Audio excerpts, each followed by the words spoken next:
They say the depth of a man or a woman lies within a name. And once the name is affixed, the name becomes you, and you become the name. Ladies and gentlemen, fellow Toastmasters, most welcome guests, what's in a name? What's in a name? You have no idea. Names define people, places, and things. They represent experiences, milestones, and family legacy. Names are the seam that sew an individual to their destiny.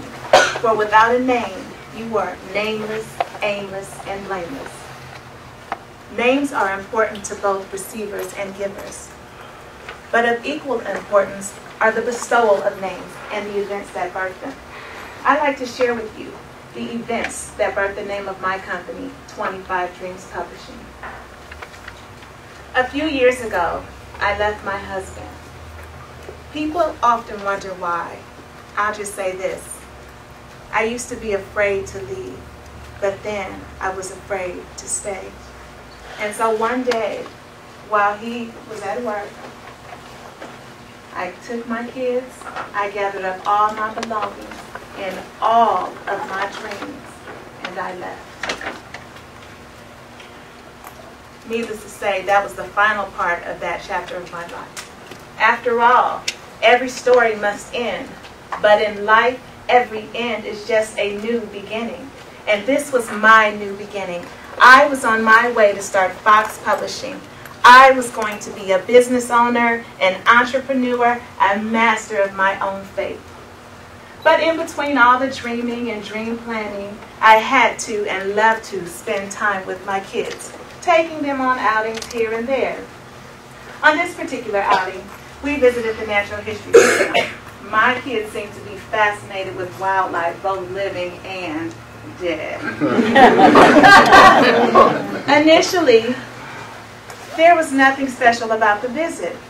We took our standard tour, but at the end of the visit, we came upon a well, a wishing well. And what do kids want to do at wells? They want to make wishes. So I gave them each a coin so that they could make their wish. And then they wanted another, and another, and another, and another. These kids had managed to strip me of every coin I had in my pocketbook, except one quarter. I decided to use that quarter for me. I was going to make a wish, but it was a quarter. I was going to make 25 wishes. And see, my wishes, they centered around my craft. I write stories and songs. I create characters, concepts, and storylines. I bring into existence that which has never existed. But through my craft, my ultimate wish was for fame and fortune. So while my children climbed upon the majestic statues, took unauthorized dips in and out of that well, and erratically moved about as if injected with some sort of caffeinated sugar solution, I wish that the characters that I created, the books that I had written, were on the shelves of stores all throughout the world. I wish that my face would grace the covers of magazines, my story told for all the world to hear. I wish that when they refer to Megan Fox, F-A-U-X, that they refer to me as an inspirational media mogul, creatively dealing information and positively touching the lives of others. I wished like a child immersed in a world of fantasy. I wished as if wishing alone would make my dreams come true. And when I was done wishing, I knew I had to capture this moment. I gathered up my children. Come along now, we must go. Because I got a British accent in my recollection of the story. And when I got home, I began typing up those missed wishes like some sort of mad scientist. Wish number 1, wish number 2, wish number 3. I continued on until I had 25 wishes.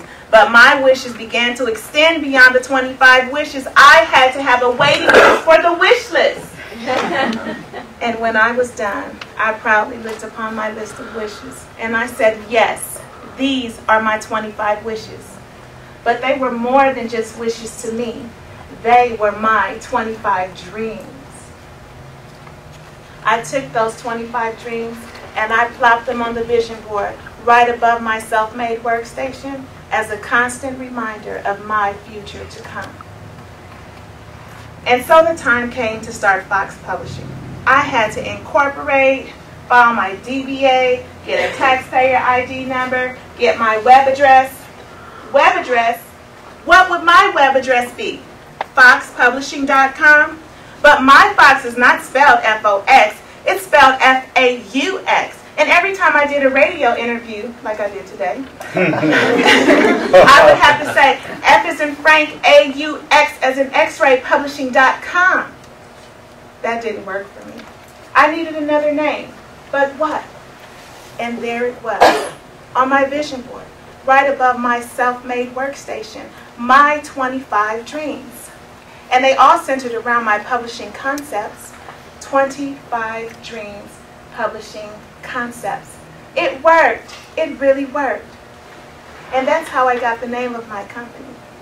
But these 25 dreams were not only the name of my company, they were the blueprint for my company, the blueprint for my new beginning, and the blueprint for the rest of my life. And at that moment, when I named my company, I unknowingly took a vow to live my life to achieve my 25 dreams. And I stand before you today in the midst of that 25 dream journey, in the midst of the 25 dream campaign, imploring you to do the same. Live your life to achieve your 25 dreams. Someone once said, the depth of a man or a woman lies within the name. And once the name is affixed, the name becomes you, and you become the name. I am 25 dreams. Toastmasters.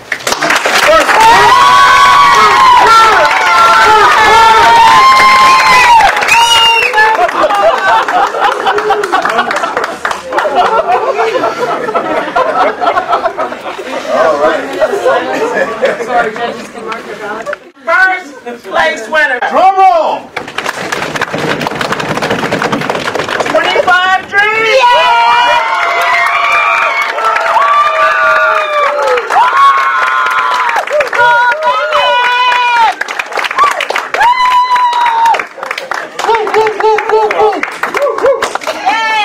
I never win anything in my clubs.